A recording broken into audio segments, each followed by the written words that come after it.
I would say a sustainable campus is a campus that is focused on sustainability in the most whole sense of the terms. So whether it's your courses, whether it's the programming, whether it's what you're learning, or the actual physical infrastructure of the college itself, all of that should have a sustainable component that is environmental, but that is also about well-being and having people being able to work together.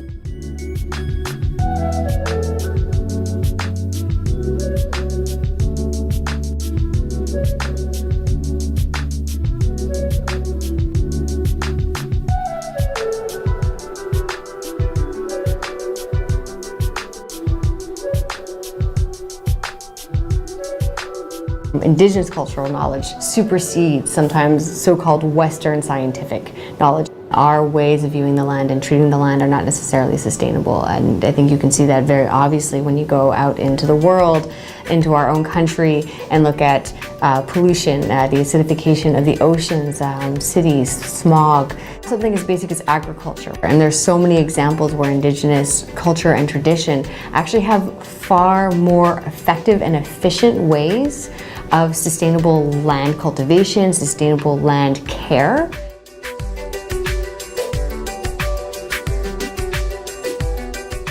One of the best examples of that is our Three Sisters Garden. And what it is it's a permaculture technique that uses 3 different plants, so pole beans, squash, and corn. It's a planting technique that allows for each one of the plants to sort of use one another in a really effective, efficient way to be able to grow. And it is a permaculture technique that was developed by Indigenous groups and nations all across South America, Central America, and North America.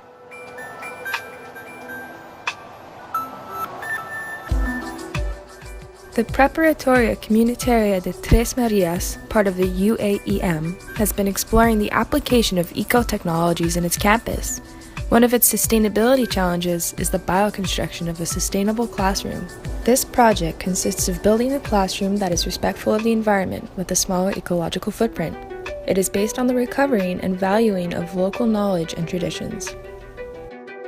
The school community of UPN Galeana has worked for several years on its health garden, an orchard in which plants with healing properties are harvested. They undertook the challenge of learning about the use of medicinal plants according to local traditions so that they could use them as alternative medicine to pharmaceuticals. On the other hand, at the Preparatoria Comunitaria de Tres Marias, rescuing traditional knowledge was done through the use of surveys developed and applied by the students who were part of the Medicinal Garden and Traditional Medicinal Kit Challenge. This task involves the sharing of knowledge about the native medicinal plants available in the community.